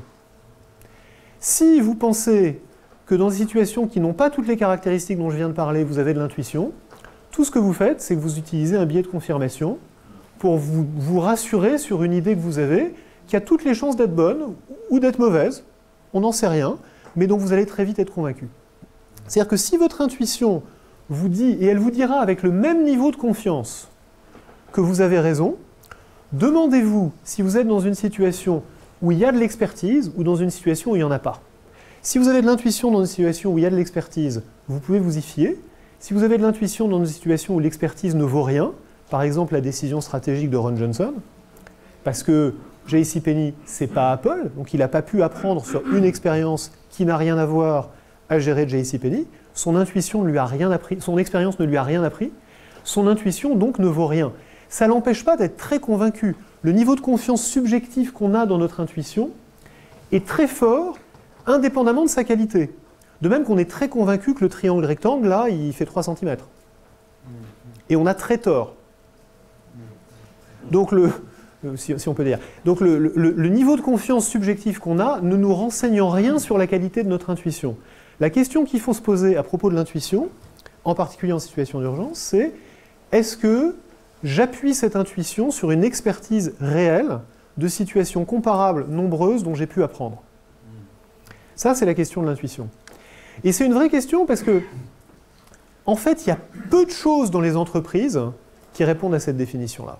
C'est pas pour rien que je vous parle de pompiers, que je vous parle d'urgentistes, que je vous parle de qu'est-ce qu'il a d'autre comme exemple? De contrôleurs aériens, de militaires, de gens qui sont dans des situations de ce type-là, par opposition à des situations managériales et en particulier à des décisions stratégiques qui sont assez difficiles à systématiser, où l'expérience est plus difficile à codifier. Il y a des choses, par exemple, je vous parlais des entretiens de recrutement, si vous avez recruté des centaines de personnes pour le même poste, alors vous avez probablement, et que vous avez vu les résultats, c'est-à-dire vous savez les gens qui ont réussi et les gens qui n'ont pas réussi, vous pouvez avoir appris de votre expérience. Si vous recrutez sans cesse pour des postes différents, et que le feedback que vous avez sur les recrutements que vous avez faits n'est pas très clair, parce que d'abord on ne sait jamais les gens qu'on a eu tort de ne pas recruter. Et ensuite, quand on a eu tort de recruter quelqu'un, on a souvent tendance à dire que ce n'est pas de la faute de notre choix de recrutement, c'est de la faute de ce qui s'est passé ensuite. donc le feedback n'est pas très clair, et en plus les postes sont différents, donc quand vous dites « Ah ouais, non, ça, ce type-là, je le reconnais, ouais, c'est le même problème que j'avais eu avec machin, que j'ai recruté il y a 3 ans, il ne faut pas que je refasse la même erreur », en fait, c'est du biais de confirmation, ce n'est pas de l'intuition basée sur l'expertise. Donc il y a peu de situations dans le management où on peut vraiment développer une expertise et une intuition. Et malheureusement, on a tous envie de croire, et on a tous envie de lire des livres qui nous disent que l'intuition c'est formidable. Malheureusement, c'est pas souvent vrai. Il y a des choses pour lesquelles c'est vrai, mais c'est pas souvent vrai. Voilà, longue réponse sur l'intuition parce que c'est un sujet important. Moi j'ai eu des cas où on me disait mais arrête tes analyses, ce qu'on attend de toi c'est de décider. Ah! Et en gros, tu as, alors, je ne sais pas si c'est acquis l'expérience, mais tu vas avoir dans beaucoup de cas. Alors ça nous amène à la question de comment est-ce qu'on fait. Parce que tu as ton expérience. Quoi. Ça nous amène à la question de comment est-ce qu'on fait et quand est-ce qu'on décide. Parce que bien sûr, et parce que c'est pénible d'attendre, et puis parce que les gens disent parfois il vaut mieux une décision n'importe laquelle que pas de décision du tout. Soit dit en passant, c'est très bête comme remarque, hein, parce qu'il y a quand même beaucoup de décisions qui sont bien pires que pas de décision du tout. Je peux vous en citer 50 là. Sauter par la fenêtre, vous me direz si c'est pire que de pas décider du tout. Donc c'est un peu caricatural. Mais il y a un point quand même, qui est de dire qu'à un moment il faut décider. Et que on pourrait caricaturer ce que je raconte en disant il faut analyser à mort jusqu'à ce que vous soyez absolument sûr, que vous ayez toutes les informations, et malheureusement on n'a jamais toutes les informations, etc. Donc comment est-ce qu'on décide ? Et donc, comment est-ce qu'on fait pour ne pas décider en 30 secondes, mais plutôt, ou en 4 minutes, mais plutôt en 25 ? Comment est-ce qu'on fait ? Mais pas de décision est une décision, déjà. Pas de décision est une décision si on le décide. Mais si on fait traîner la décision éternellement, comme certaines entreprises le font malheureusement très bien... C'est une décision de traîner. Oui, mais pas consciente. Pas consciente. Pas intentionnelle. Pas intentionnelle. Est-ce que toute décision est intentionnelle ? Non. Mais une réponse à ça que j'aime bien, c'est la réponse de Eric Schmidt, qui était le patron de Google, qui disait qu'en fait, la bonne manière de prendre la décision, c'est ce qu'il appelle « discord with a deadline ». C'est-à-dire qu'il faut créer la discorde, et ensuite il faut fixer un deadline. Et il ajoutait « si vous n'avez pas de discorde, vous êtes une tyrannie, et ça prend rarement des bonnes décisions, et si vous n'avez pas de deadline, vous êtes une université ». Et maintenant que je suis dans une université ou une grande école, je comprends ce qu'il veut dire. Donc la discorde sans deadline, c'est pas génial non plus. Le deadline sans discorde, c'est pas suffisant. Donc la réponse à votre question, c'est que pour prendre une bonne décision, il faut créer du débat. Il faut créer de la discorde. C'est-à-dire qu'il faut d'abord, il ne faut pas décider tout seul. Et ensuite, il faut avoir une méthode pour susciter un petit peu du conflit entre les idées, entre les hypothèses. Et ces deux ingrédients-là, un peu de collectif et un peu de méthode, c'est en fait les deux bases, les deux piliers, si vous voulez, d'une bonne méthode de décision, où vous allez éviter d'être trop dans vos billets de confirmation parce que vous allez être challengé par d'autres, et où en même temps, vous n'allez pas partir dans un processus sans fin et sans deadline, parce que vous avez une méthode pour arriver à la décision. Donc vous allez réfléchir, je reviens à ma métaphore du verre, vous allez réfléchir au verre, au process, au contenant de la décision, et vous allez vous dire, je ne suis pas juste là pour prendre une décision, je suis là pour me demander quelle est la bonne méthode de prise de décision. Je vais concevoir cette méthode avant de faire la décision. Et donc je vais me demander quelle est la méthode pour créer la discorde, quel est le deadline au bout duquel la discorde s'arrête et je tranche parce que le moment est venu de trancher. Et une fois que j'ai pris ces décisions-là sur la manière de décider, une fois que j'ai décidé comment décider, je vais pouvoir décider. Mais vouloir décider avant d'avoir décidé comment on va décider, ça nous expose à tous les problèmes dont on a parlé. Donc, la réponse courte à comment est-ce qu'on fait, c'est on commence par décider comment décider, on commence par se doter d'une méthode où il y a du collectif, de la méthode et du collectif pour avoir de la discorde et du deadline, et ensuite on décide. Et la décision n'est jamais parfaite, parce qu'on n'a jamais toutes les informations, parce qu'on n'est pas parfait, parce qu'on fait des erreurs, mais la décision est meilleure quand on fait comme ça que quand on ne fait pas comme ça. On peut le prouver de plein de manières. Et on peut l'ajuster en cours de route et ainsi de suite. Alors, comment est-ce qu'on sait que la décision est bonne et est-ce qu'une intelligence artificielle ferait mieux ? C'est une vaste question. En fait, il y a le comparse de Daniel Kahneman dont je vous parlais, qui s'appelait Amos Tversky, qui est mort il y a une bonne quinzaine d'années, répondait à cette question-là il y a maintenant une bonne vingtaine d'années. Donc, quand on lui demandait monsieur Tversky, est-ce que vous vous intéressez à l'intelligence artificielle? Et il répondait, non, moi je m'intéresse à la stupidité naturelle. Et en fait, il y a derrière la blague, il y a un vrai insight, qui est que si on peut déjà réduire la stupidité naturelle, c'est-à-dire réduire les erreurs dont je vous ai parlé, et qui sont de la stupidité naturelle au sens où c'est pas parce qu'on est mauvais, c'est parce qu'on est humain qu'on a ces biais-là, hein. C'est pas une question de compétence, c'est une question d'humanité. Donc, si on peut déjà réduire ce problème-là, on va déjà améliorer considérablement la qualité de la décision. Il n'y a pas besoin d'intelligence artificielle, il n'y a pas besoin de big data, il suffit de très peu de choses, de très peu de méthodes, de très peu de données. Un exemple que j'aime bien, c'est un économiste américain qui s'appelle Ashenfelter, qui aime beaucoup le vin. Et un jour, il y a une bonne vingtaine d'années, il se dit, il doit quand même y avoir moyen de prédire la qualité du vin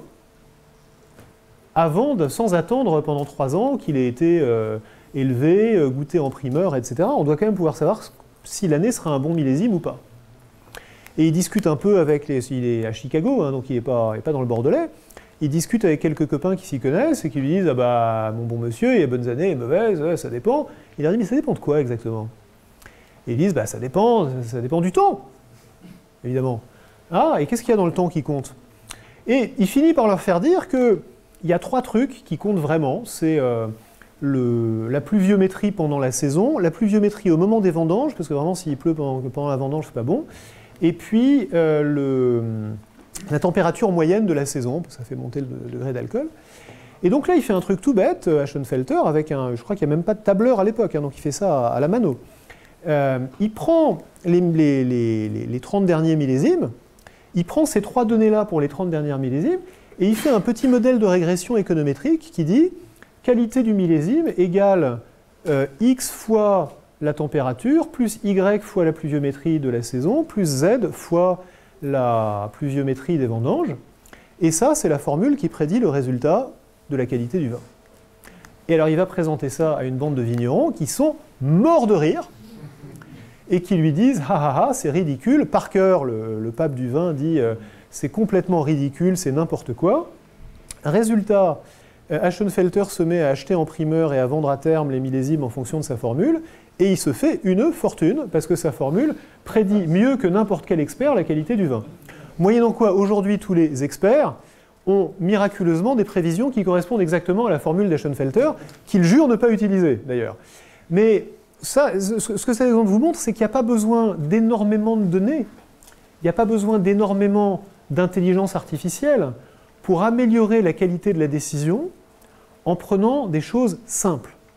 Et là, vous avez un exemple assez classique de méthode et de collectif, parce qu'il est allé chercher les idées chez d'autres gens, où pour répondre à une question à laquelle les gens répondaient avec de l'intuition qui en fait n'était pas de l'expertise, qui était du gut feeling mais qui n'était pas de la vraie expertise, il a dit comment est-ce qu'on fait pour avoir du collectif, de la méthode, du deadline, et donc comment est-ce que je fais pour construire un modèle, et il arrive à une meilleure réponse que la plupart des gens. Tout ça pour dire que il y a des sujets très compliqués sur lesquels l'intelligence artificielle fera des choses qu'on n'est pas capable de faire. Il y a déjà beaucoup de choses qu'on peut faire beaucoup mieux qu'on ne les fait naturellement, avec un tout petit peu d'intelligence naturelle. Donc avant d'aller chercher des modèles très compliqués, demandons-nous déjà si avec ce qu'on a entre les oreilles, on peut améliorer beaucoup la qualité de nos décisions. Quand une décision dérive des pratiques habituelles, c'est bon signe quand une décision dérive des pratiques habituelles. Parce que tout ce qu'on a vu jusqu'à maintenant, c'est qu'on a une tendance à prendre des décisions conformistes, entre guillemets, c'est le biais de confirmation, donc on a tendance à refaire les mêmes choses qu'on a faites avant, et souvent on a tort. Là où il faut se méfier, c'est quand la décision dévie des pratiques habituelles de manière excessivement radicale, parce que ça vous suggère qu'il y a un petit risque d'excès de confiance. Donc quand vous êtes en train de dire « je vais transformer JCPenney en Apple Store », vous vous écartez des pratiques habituelles, peut-être un peu trop. Alors comment savoir dans quel cas on est? C'est pas simple, mais en gros, en très gros, il y a une règle que vous pouvez utiliser. Il y a plusieurs sortes de décisions, mais il y a au moins 2 sortes de décisions que vous pouvez identifier. Il y a des décisions où vous prenez un pari, où vous dites « je fais cet investissement, j'achète cette société, je construis cette usine, je lance ce produit, donc Clorox, etc. Les exemples dont on a parlé. Des décisions d'investissement, le péril qui vous guette, c'est l'excès de confiance. Parce que vous allez avoir tendance à faire un plan trop optimiste, à négliger vos concurrents, toutes les choses dont on a parlé. Et puis, il y a des décisions qui sont plus subtiles, qui sont des décisions d'allocation de ressources. Quand vous faites une décision d'allocation de ressources, par exemple, quand vous faites un budget, le péril qui vous guette, c'est de ne pas réallouer assez. C'est d'avoir tendance à être trop collé sur le passé, à ne pas vous écarter assez des pratiques habituelles. C'est-à-dire à refaire le budget de l'année dernière en bougeant un tout petit peu l'aiguille. De remettre du bon argent après le mauvais. Les gens qui connaissent le sunk cost problème connaissent ce problème-là. Et donc là, le péril qui vous guette et contre lequel il faut que vous vous prémunissiez, c'est de ne pas être suffisamment radical. Donc cette question de comment est-ce qu'on s'écarte de l'existant, il faut la regarder très différemment selon qu'on est dans une décision d'investissement, où il faut faire attention à ne pas s'écarter trop, ou en tout cas se surveiller pour savoir si on n'est pas en train de s'écarter trop, ou dans une décision de réallocation, où il faut se surveiller pour être sûr de s'écarter assez, et d'avoir assez d'agilité et de remise en cause. Je simplifie beaucoup en disant ça, mais c'est une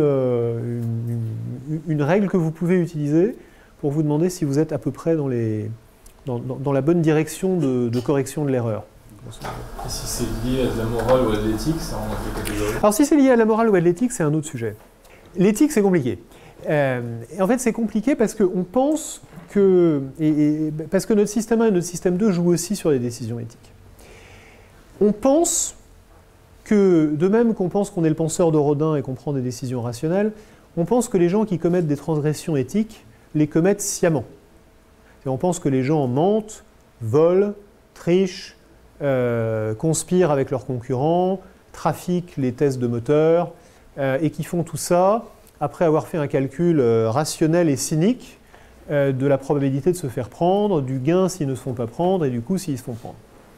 En fait, d'abord ils ne font pas ça, à l'évidence, et ensuite s'ils le faisaient, ils feraient un très mauvais calcul, parce que les gens qui ont truqué 11 millions de moteurs chez Volkswagen, je ne sais pas quelle probabilité ils auraient pensé qu'ils avaient de se faire prendre s'ils s'étaient posé la question, mais même une probabilité infinitésimale, qui d'ailleurs, quand on truque 11 millions de moteurs, c'est quand même assez évident qu'on va finir par se faire attraper. Mais même s'ils avaient supposé que la probabilité était infinitésimale, c'était quand même pas un bon calcul. Donc en fait, c'est pas ça que font les gens. Ce que font les gens, c'est que les différents biais dont on a parlé, les différents biais dont on a parlé et dont on n'a pas parlé, parce qu'il y en a plein d'autres, les amènent sur la pente glissante de la transgression éthique, sans qu'ils s'en rendent compte. Et en fait, comme dit Beiserman, qui est le grand expert de ce sujet-là, qui est un autre prof important, la grande majorité des transgressions éthiques sont commises par des gens qui n'ont jamais le sentiment de commettre la moindre transgression. C'est-à-dire que la plupart des gens commettent ces transgressions en parfaite bonne conscience. Un exemple particulièrement spectaculaire, c'est, et qui est souvent cité, et qui, bien qu'il remonte à longtemps, comme il remonte à longtemps, on peut en parler, c'est l'exemple de la Ford Pinto. Je ne sais pas si vous vous souvenez de cette histoire, où Ford avait mis sur le marché une voiture qui avait une fâcheuse tendance à prendre feu et à exploser quand on l'a percutée par derrière, parce qu'ils avaient mis le réservoir derrière, un peu trop près du pare-choc. Et donc, il y avait des accidents, et il y a des gens qui brûlaient vifs, bon, c'est des choses qui arrivent, après tout, on fait des voitures. Et donc il y avait un monsieur qui était chargé d'examiner les plaintes au fur et à mesure qu'elles arrivaient, un monsieur qui s'appelle Denis Gioia, et il voyait arriver sur son bureau les rapports qui lui disaient voilà, il y a eu tant d'accidents, etc.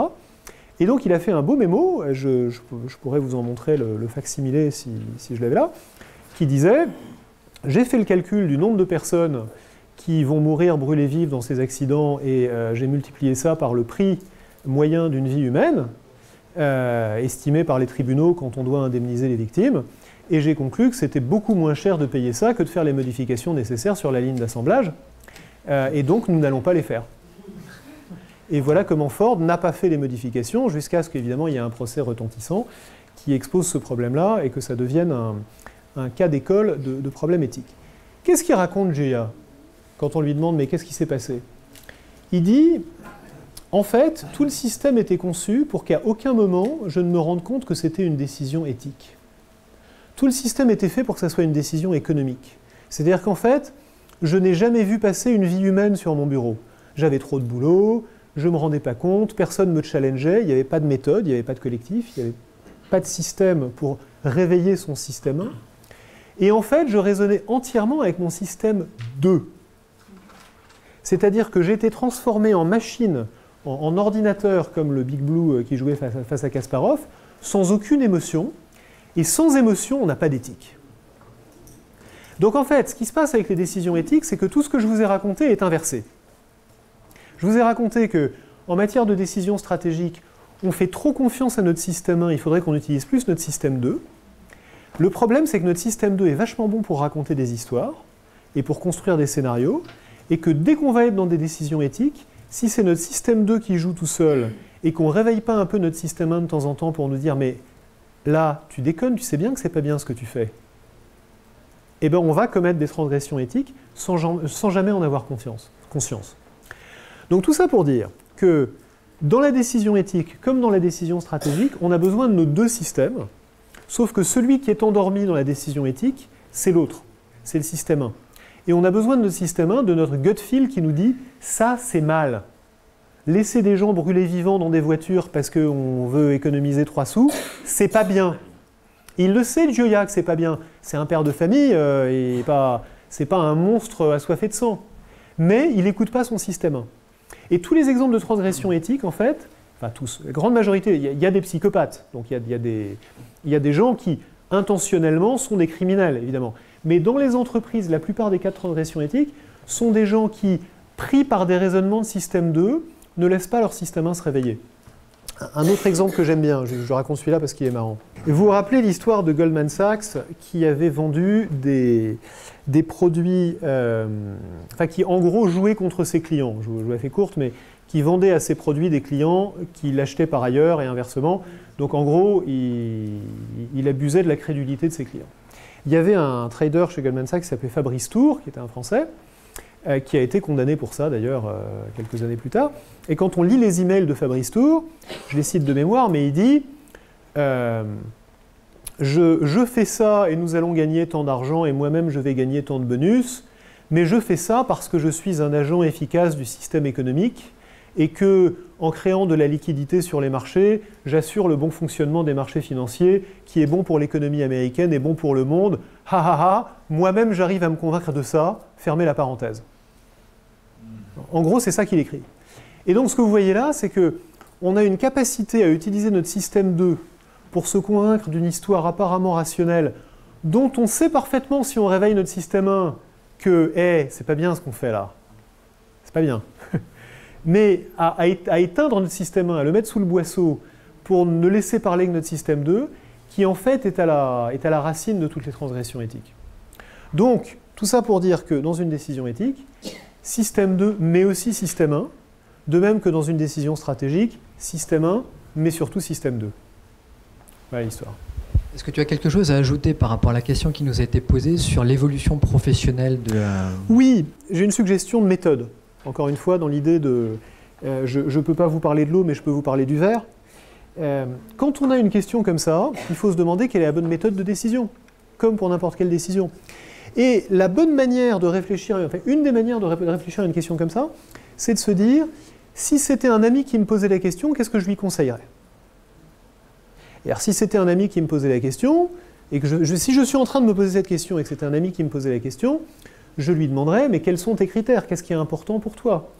Et donc, on aurait une discussion sur les critères de choix. On aurait une discussion sur les différentes options. Est-ce que si je prends ce poste et que je réfléchis, est-ce qu'il sera encore là? Est-ce qu'au contraire, si je le prends, je pourrais le quitter ou est-ce que ça serait un problème grave? Bref, on va parler des critères, on va parler des options, mais surtout, on va en parler ensemble dans un dialogue. Je reviens à mon collectif et à ma méthode. Avoir un peu d'échange avec quelqu'un sur une décision comme ça, c'est indispensable. Ce n'est pas des décisions qu'il faut prendre tout seul. Et avoir une méthode pour prendre la décision qui va jaillir du dialogue avec la personne avec laquelle vous allez avoir cette discussion, c'est aussi indispensable. Donc, pour une décision personnelle et simple comme ça, comme pour une décision stratégique hyper compliquée, la règle de base est la même, du collectif, de la méthode, et surtout se demander comment prendre la décision avant de prendre la décision. Se poser la question, c'est déjà bon signe. Dans la préparation avec Pascal, on t'avait posé plusieurs questions, et il y avait une sur laquelle tu avais trouvé un exemple intéressant, c'était quelle est la question qui tue? C'est-à-dire quelle est la question où tu étais resté un petit peu bouche bée sur le retour, et tu évoquais l'exemple de la manière de penser à la russe. Ah oui, j'ai oublié ça. Oui, en fait, souvent j'ai fait des conférences sur ce sujet dans plein de pays, et il y a une question que seuls les Russes me posent, et que presque tous les Russes me posent. C'est pourquoi est-ce que vous voudriez décider de manière rationnelle de toute façon? Et en fait, c'est une bonne question. Parce que on a un idéal de la décision rationnelle, on a un idéal que la décision devrait répondre à des objectifs qui sont les nôtres, qui sont définis avant, que j'ai même pas pris la peine d'élucider ici, parce que pour nous tous, cartésiens, grosso modo, il est naturel. On pense qu'il y a une bonne réponse à n'importe quelle question, qu'il y a une bonne décision et qu'il y a des moins bonnes décisions. On peut discuter en fonction de quels critères, mais enfin, on a tous à peu près à l'esprit des critères qui sont les nôtres. Et en fait, c'est pas certain, c'est pas le cas de tout le monde. Tout le monde n'est pas d'accord avec cette hypothèse-là. Il y a des gens qui vous disent, au fond, le monde est tellement imprévisible et incertain que à quoi bon essayer de prendre des décisions rationnelles? Alors, la raison pour laquelle je n'ai pas tendance à suivre mes amis russes là-dessus, c'est que la plupart d'entre nous vivons dans des organisations où on est quand même obligé de rendre des comptes. Et si la manière dont vous rendez des comptes, c'est ça je le sentais bien, ça risque de pas aller très bien, surtout quand la décision aura mal tourné. Quand elle aura bien tourné, bizarrement, on ne vous reprochera rien. Mais quand elle aura mal tourné, je ne ressentais pas le besoin d'être rationnel, n'est pas une explication très satisfaisante. Donc nos amis russes, quand ils se mettent à travailler dans des entreprises occidentales, s'adaptent assez rapidement à un mode de décision un peu plus conforme à la rationalité normative. Avant de te poser ma dernière question sur le signe noir, j'étais à la recherche d'exceptions, c'est-à-dire que on a donné beaucoup d'exemples de décisions qui ne sont pas forcément bien prises. Tu étais consultant pendant de nombreuses années, comme un certain nombre de personnes au Club Conseil. Quels sont les dirigeants rares, hein, peut-être que c'est contextuel, peut-être que c'est avec une équipe, mais quels sont les dirigeants qui t'ont bluffé par leur capacité à prendre des décisions, et quelles sont les leçons que tu as tirées de leur réussite? Écoute, d'abord, il y a des tas de gens qui font pas ce que je dis et qui réussissent très bien. Et pour plein de raisons. D'abord parce qu'il y a des gens qui ont de la chance, tant mieux pour eux. Ensuite parce qu'il y a des gens qui ont vraiment du talent, tant mieux pour eux. Je montrais Steve Jobs tout à l'heure. Steve Jobs n'aurait été d'accord avec rien de tout ce que je viens de vous dire. Pas un mot. Et pourtant, on ne peut pas dire que Steve Jobs n'ait pas réussi. Est-ce que Steve Jobs a pris des bonnes décisions? À vous d'en discuter. En tout cas, il a eu des bons résultats. Donc il y a des tas de gens qui ont des bons résultats en n'étant pas du tout alignés avec ce que je raconte, et je n'en ai que plus d'admiration pour eux, parce que visiblement, ils doivent avoir un talent qui m'échappe totalement. Donc j'admire beaucoup les gens qui, surtout s'ils en sont conscients, je te racontais, je crois, que j'ai eu beaucoup de clients qui m'ont dit, franchement, clairement, sans faire semblant que c'était autre chose, qui m'ont dit, je comprends très bien tout ce que tu racontes, pour les gens normaux, c'est très utile, mais moi, je suis au-dessus de ça. Et je respecte ça. Après tout, si leurs actionnaires ont envie de leur faire confiance pour gérer de cette manière-là, et tant qu'ils ont des résultats qui sont effectivement très bons, respect, j'ai rien à dire. Personnellement, je n'achèterai pas d'actions de ces sociétés-là, mais chacun son truc. It's a free country. Donc ça, c'est un premier type de dirigeants que je respecte, parce qu'ils ne font pas ce que je dis. Ensuite, il y a ceux que je respecte parce qu'ils font ce que je dis, ou plus exactement parce que je dis ce qu'ils font. C'est un peu plus comme ça que ça se passe. Et il y en a plein. Je vous ai parlé d'Eric Schmidt et de Discord with a Deadline. Il y a un gars qui s'appelle Ray Dalio chez Bridgewater qui a construit tout un système de management, limite un peu totalitaire d'ailleurs, à force de pousser à l'extrême, autour du débat de la contradiction et de la discorde pour essayer de faire en sorte que justement les décisions soient suffisamment discutées. C'est un exemple très intéressant. Et puis il y a des tas de petites pratiques qui en fait sont autant de sources d'inspiration que n'importe qui peut adopter. J'en cite une qui vient d'un venture capitaliste qui s'appelle Randy Commissar, qui est un des venture capitalistes légendaires de la Silicon Valley. Vous savez, quand vous êtes dans une discussion pour décider quelque chose, par exemple pour décider d'un investissement dans une boîte de venture capital, vous faites un tour de table, et ce que vous attendez de tout le monde, c'est qu'ils vous disent « Ouais, moi je pense qu'il faut y aller parce que boum boum boum ». Ou « Non, moi je pense qu'il ne faut pas y aller parce que ça, ça, ça ». Et classiquement, quand quelqu'un vous dit « Ah, mais moi je sais pas, peut-être ben que oui, peut-être ben que non », vous lui dites « Attends, là, on est là pour décider, Coco, on n'est pas là pour avoir des réponses de Normand, quoi. » Normalement, c'est comme ça qu'on fait. Et ben, Randy Commissar, lui, il dit « Je ne veux que des réponses de Normand. Je vous interdis, quand on fait le tour de table, de me dire c'est blanc ou c'est noir et voilà pourquoi. Je veux que chacun me donne sa balance sheet, son bilan, avec l'actif et le passif. Et qu'il me dise, pour cette société-là, les raisons pour lesquelles j'investirais, c'est ces raisons-là. Les raisons pour lesquelles j'aurais des doutes et j'investirais pas, c'est ces raisons-là. Et on fait le tour de table comme ça. Pourquoi il fait comme ça, Randy Commissar? Parce qu'il dit, si on veut créer de la discorde, je reviens toujours à ma discorde et à mon deadline, si on veut créer de la discorde, si on veut créer du débat, il faut commencer par reconnaître que la décision n'est pas simple. Si la décision était évidente, il n'y aurait pas besoin qu'on se mette à 10 autour d'une table, après l'avoir étudiée pendant 3 mois, et qu'on en parle pendant 2 heures. Donc commençons par admettre que c'est compliqué.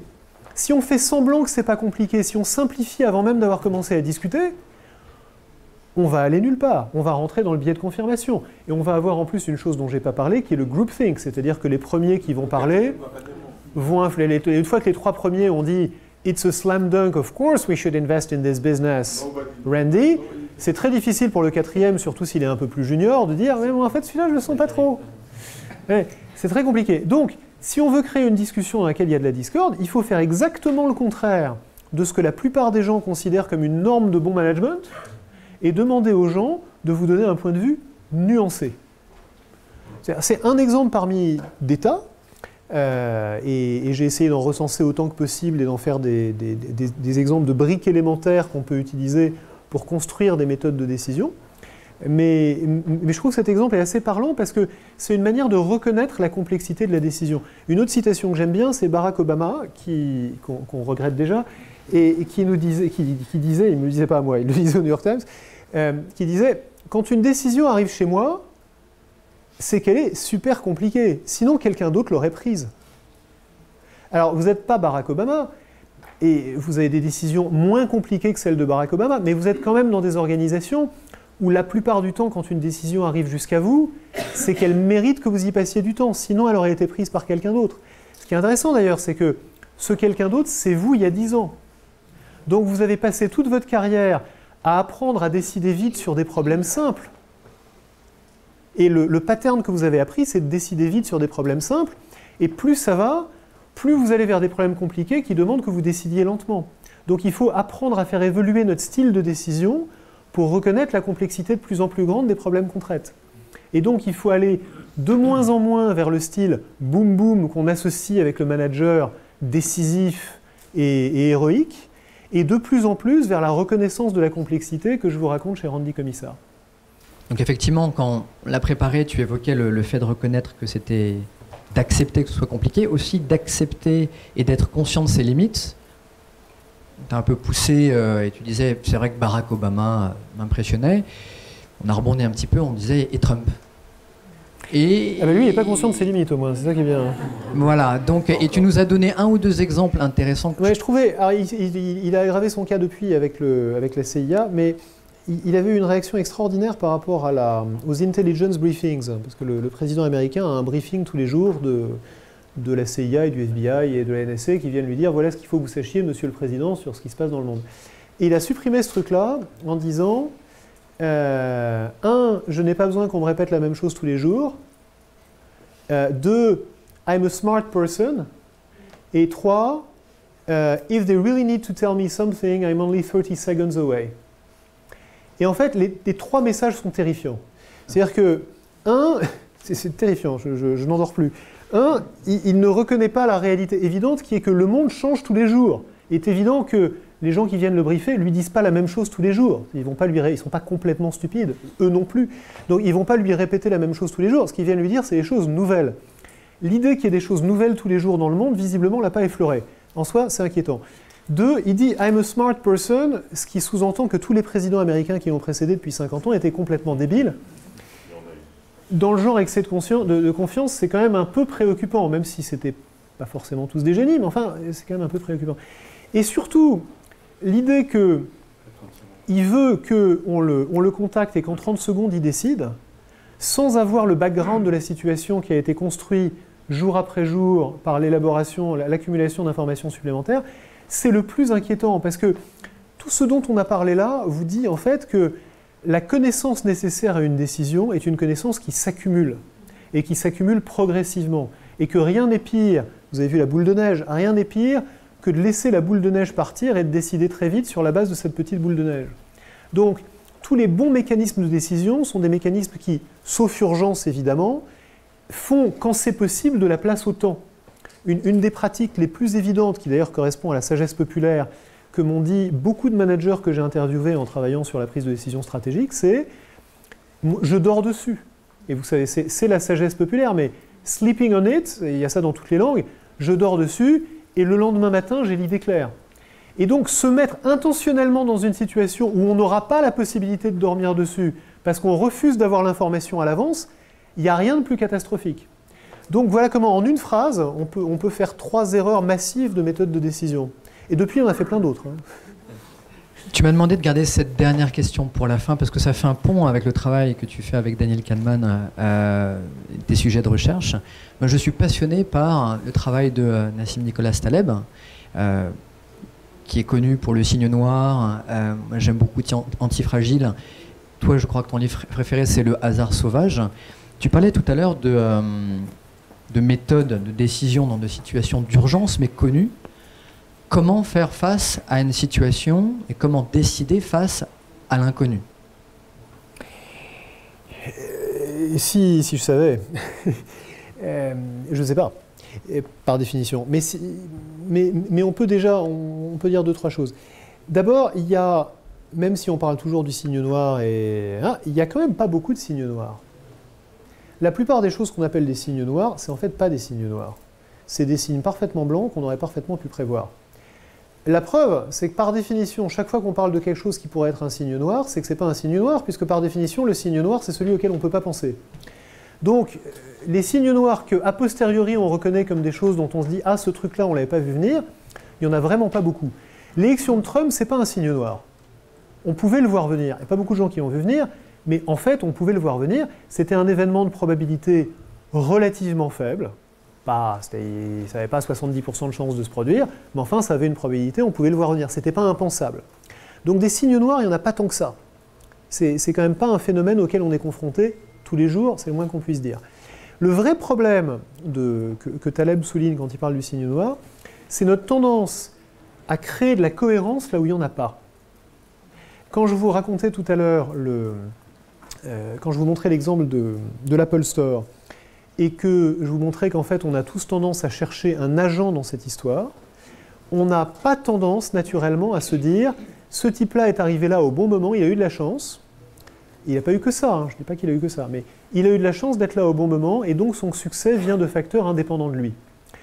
Quand on voit, vous vous rappelez peut-être la Coupe du Monde de foot en Allemagne où il y avait Paul Le Poulpe qui prévoyait les résultats de la Coupe du Monde. Alors quand on voit ce truc-là, on se dit, c'est quand même fou, il doit y avoir un truc dans ce Paul Le Poulpe, on ne comprend pas ce que c'est.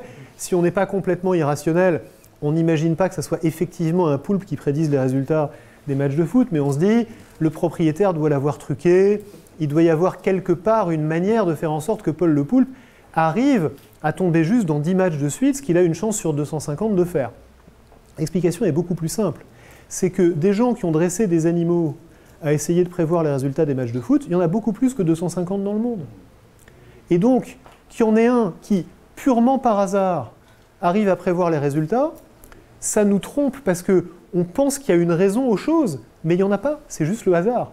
Il se trouve que c'est le poulpe, ça aurait pu être les souris dressées, ça aurait pu être les vaches, ça aurait pu être les oies, ça aurait pu être les entrailles des poulets, ça aurait pu être plein de choses. Il se trouve que là, ça a été le poulpe qui a capturé notre imagination, c'est le pur hasard. Et donc, ce que Taleb nous dit, qui est un message super puissant, c'est que la plupart des choses dans lesquelles on cherche une raison, on cherche une cohérence, Ça, en fait, c'est une grande idée de Kahneman. La recherche de cohérence, qui est profondément un mécanisme de notre système 1, est un mécanisme trompeur, parce qu'en fait, énormément de choses sont totalement aléatoires. Et on va leur chercher une explication cohérente, là où en fait, il n'y en a pas. Alors, il n'y a pas besoin de signe noir pour que ça soit un problème. Même en l'absence de signe noir, croire à Paul le Poulpe alors qu'en fait c'est juste le hasard, c'est un problème. D'ailleurs, il y a un gars russe qui a proposé 300 000 $ pour acheter Paul le Poulpe, parce que la rationalité russe n'est pas la même que la nôtre.